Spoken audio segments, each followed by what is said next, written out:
Bonjour, so this week we're going to enter semaine 2, unité 13, which starts tomorrow, lundi 13 octobre.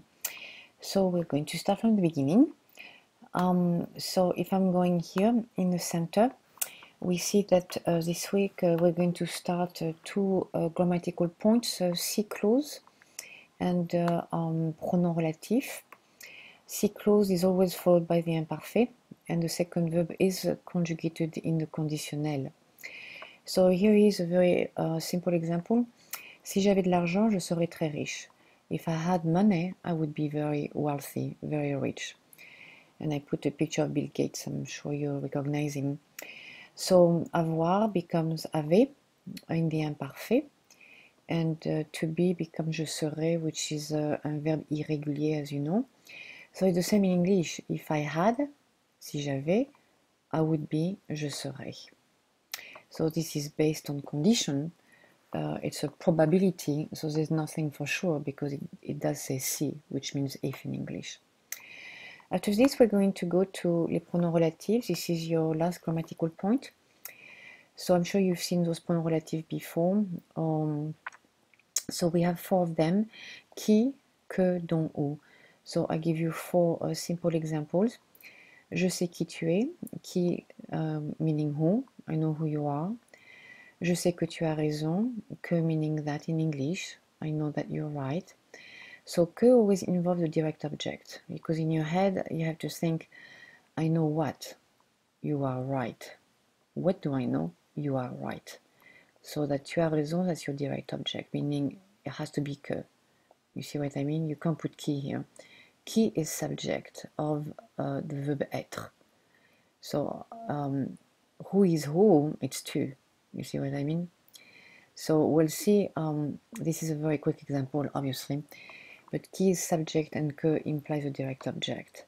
So you'll see below in the regular étape, I usually give you every week, étape 1, 2, 3, that in your website and in the PowerPoint, you'll see, and also some videos, you'll see the meaning, the differences between all the pronoms relatifs.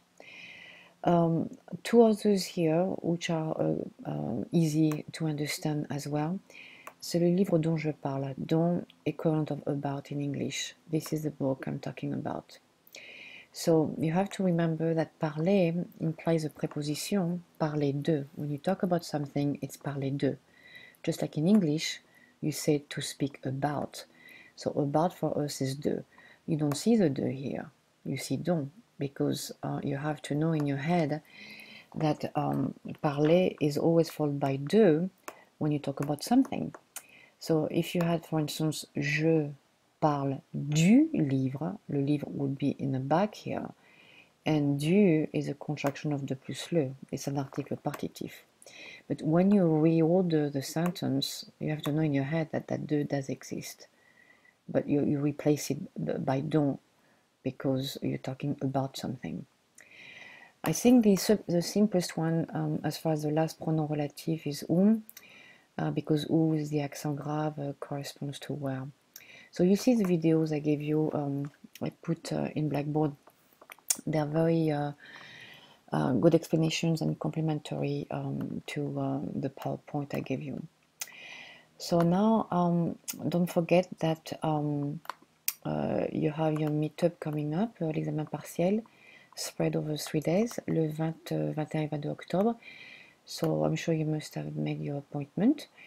And as a matter of fact, this is going to be on paper. It's not going to be en ligne, okay? So we're not doing an examen on Blackboard, but it will be on paper for a change. As you can see, this little yellow paper. Now, I was telling you about the videos, so regardez les vidéos sur les pronoms relatifs, okay, that will help a lot. And finally, you have your website as usual and the vocabulaire. That's true of every week. So as I say, comme d'habitude, faites vos devoirs. So this week for change, there's no travail oral, so no partner to look for, because your examen partiel is coming up with the examen oral, so you don't need to have an oral assignment. And the last devoir is on culture, on le Maroc et les Français et le téléphone. So that's it. Any questions, as usual, contact me. If there is a problem, as far as the examen oral, we do meet mercredi 15 octobre on campus. I know some of you live very far, so it's going to be a session on Google Hangout. So far, I have one student who is doing so. But let me know, okay, but not at the last minute, please, s'il vous plaît, so I can make arrangements. So it will be a good experience for you and I. Voilà, merci beaucoup. And again, don't hesitate to ask me for more explanations. Voilà, au revoir, merci et bon début de semaine.